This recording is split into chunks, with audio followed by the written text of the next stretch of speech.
Hello everyone. So today I will be talking about occupational hazards in the food and beverage services sector. This is an important topic because it affects the safety and well-being of workers in this industry. These are the examples of hazard in this sector. Let's start with bullying and harassment. In the food and beverage industry, this refers to any unwanted behavior that creates a hostile work environment. It can include verbal abuse, intimidation, or any action that makes an employee feel unsafe. This type of behavior can seriously affect employee morale and productivity. Next, we have burns. Burns are injuries that occur when skin is damaged by heat, chemicals, electricity, or radiation. In kitchens, burns are common due to hot surfaces, boiling liquids, or steam.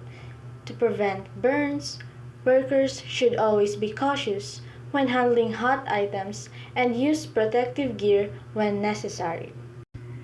Now let's talk about cuts, lacerations, and amputations.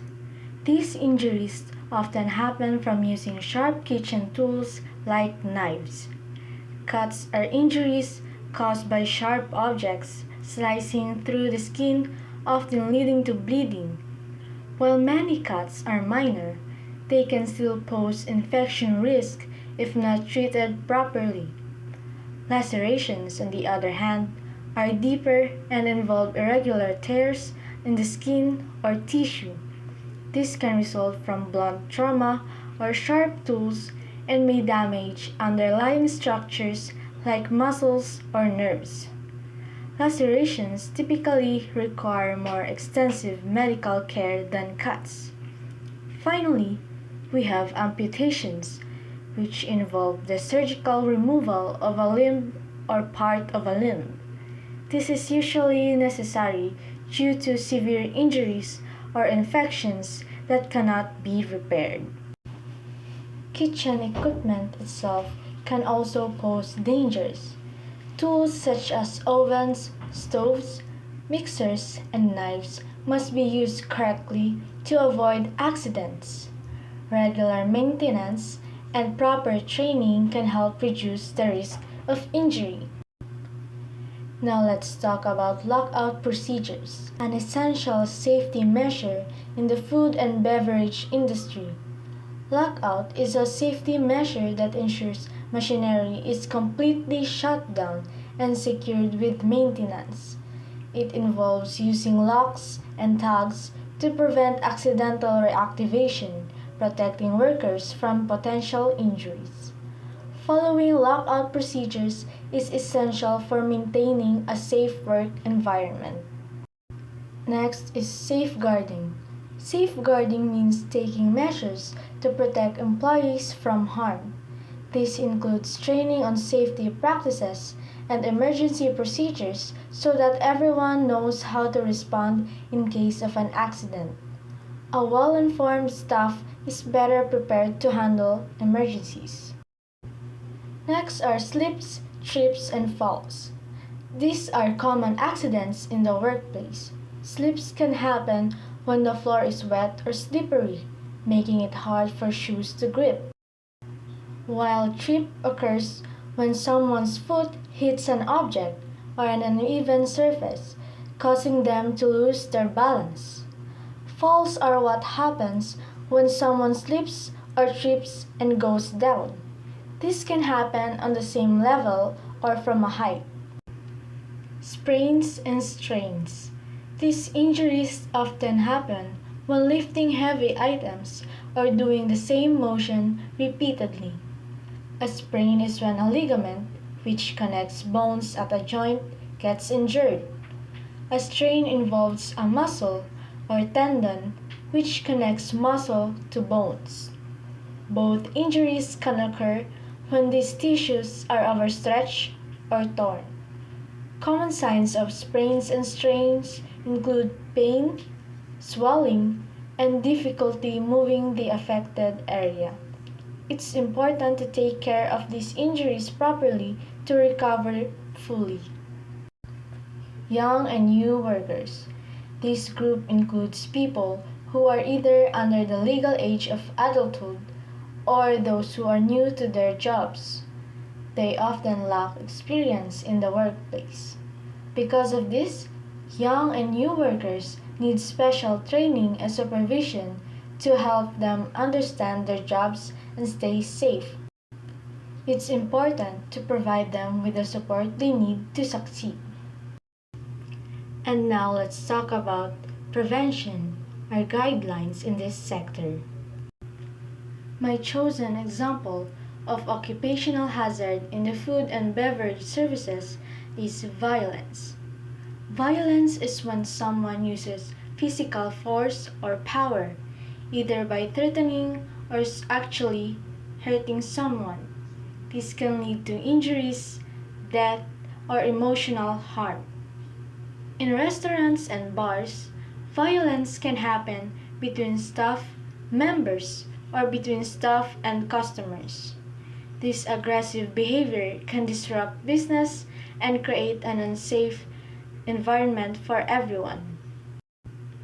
These are some examples of violence that can occur in these settings. First one is fights. One common example is when customers get into physical fights. This often happens over issues like slow service or wrong orders. It can quickly escalate and create chaos in the restaurant. Next is yelling and threats. Another example is when customers yell at staff or make threats because they are unhappy with their food or service. This not only makes the staff feel unsafe but also affects other customers. The third one, robberies. We also have robberies, where criminals use weapons to threaten workers and steal money from the cash register. This is a serious threat that can put everyone at risk. Fourth one, harassment. Harassment is another issue where some customers repeatedly bother or intimidate staff members. This behavior can make employees feel uncomfortable and unsafe while they are working. Next is physical attacks. There are cases where workers are physically attacked by customers during arguments. These incidents can lead to serious injuries and create a hostile work environment. Now that we've discussed some examples of violence, let's talk about how we can prevent it in the food and beverage services. Here are some guidelines that employers can follow. 1. Establish a zero tolerance policy. First, it's essential to establish a zero tolerance policy against workplace violence. This means creating clear rules that prohibit any form of violence and ensuring that all employees understand these rules. Second, provide employee training. Providing employee training is crucial. Staff should be trained on how to resolve conflicts peacefully, recognize warning signs of potential violence, and know how to respond in emergencies. The third one, develop a workplace violence prevention plan. Employers should also develop a workplace violence prevention plan, or WVPP. This plan outlines specific strategies tailored to the restaurant environment for preventing and responding to violent incidents. Next is enhance physical security. Enhancing physical security is another important step. This includes using surveillance cameras, hiring security personnel, and improving lighting both inside and outside the establishment to deter violent behavior. Next is to encourage reporting. It's also vital to encourage reporting of incidents. Employers should create an environment where employees feel safe to report any issues without fear of retaliation. Next is to encourage reporting. It's also vital to encourage reporting of incidents. Employers should create an environment where employees feel safe to report any issues without fear of retaliation. They should know exactly how to report incidents. Next is to collaborate with local authorities. Collaboration with local authorities is key as well.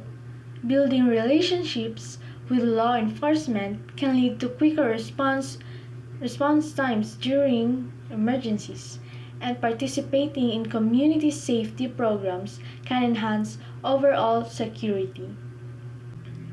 And last, regularly review safety measures. Employers should continuously assess and update safety protocols based on employee feedback and any changes in the workplace environment. Thank you for watching this video. I hope you learned something today. And these are the references that I use for my reporting.